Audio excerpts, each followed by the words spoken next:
Yeah. So like I said, I wouldn't be a huge proponent of using like some people would use and again, I don't have an issue with it. I think it's still a good way to teach it. But again, looking at it as a balance, if being the key word, if you want your athletes to be able to back squat at the end of the process, so the very end of the process, you want them to go to back squat, really highly proficient back squatters. That's part of your overriding philosophy of the club or the team, wherever you are. That's your overriding philosophy. Everyone must squat, whatever. That's what it is. I'm not saying it needs to be that. But then I would, look at it as a balanced task and then potentially use something that has a small amount of load attached to it. So again, I have no issue with broom handle. I actually love broom handles for teaching all different things, but because there isn't any load with a broom handle, it's actually incredibly hard to balance something that doesn't weigh anything. You're not actually really trying to balance it. So yes, it's a good test of overall mobility if you can get in good positions with a broomstick, but you actually potentially need a little bit of load on your back. So I go straight to a back squat variation, high bar back squat variation, and then teach it from there and start with the ability to dissociate the hip. So again, in more simple terms, pulling your bum up slightly.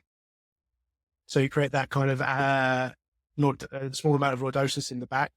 And then from there, it's back and down, push the knees out. In the most simplest way, I've taught so many people how to squat over the years. But like this, I think, is the best way I've found for actually getting people done to, if they do all these things, if you can tilt the pelvis, go back and down. So it's slight movement back, step straight down, push the knees out. So get the knees out of the way, and then you create a space that you can drop into.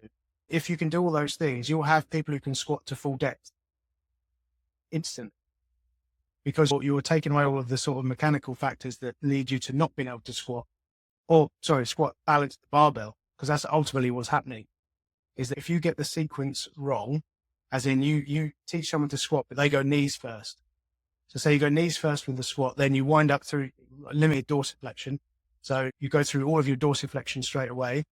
Then you find that everything gets wound up from there, from the foot up. Everything gets wound up and you get to a point where you're close to parallel, but you literally feel like I physically can't go any deeper or can't balance this, but the only way you can is by tipping forwards. But then it's like relatively you haven't moved anywhere from the hip, or coming onto your toes, or obviously heels off the floor. But again, you failed the balance test. If you can get the sequence right and you can create the space that you need to be able to squat, you'll be able to balance the bar perfectly, move it up and down in a straight line, and get full depth. Now, again, is full depth important? I don't necessarily think it's important from athletic development standpoint. If you're talking about strength and power, I don't think that having to break parallel is like an essential requirement for that. But I do think there's a secondary component to it where you look at what can you use the squat as a screen to assess where people are potentially deficient in certain movements, in certain areas. So anywhere from the thoracic down through the hip and the ankle. So are they able to achieve depth without, on the descent, say, on the eccentric component, so you're going down into the squat, you hit close to full depth, one knee is almost like the hip rolls in slightly. What's that telling you? Again, if you can't hold an upright torso, as in the shape looks very good, can't hold an upright torso, what's that telling you about their sort of thoracic mobility without having to do a mesh type screen? It's like, is that almost being covered within the exercises that you have? And you can see that across the board with all of the sort of core lifts anyway. You can see these kind of either mobility restrictions and or strength deficits.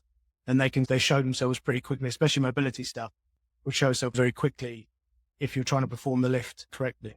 So I think the squat is a very good exercise for many reasons. One, obviously it's strength and power. It's a really good motor skill to have, and it can be used as a screen in its own right to tell you what's going on with the athlete if you're actually looking out for the things. Because you can't just say go deeper. That doesn't work. I tried it. Doesn't work.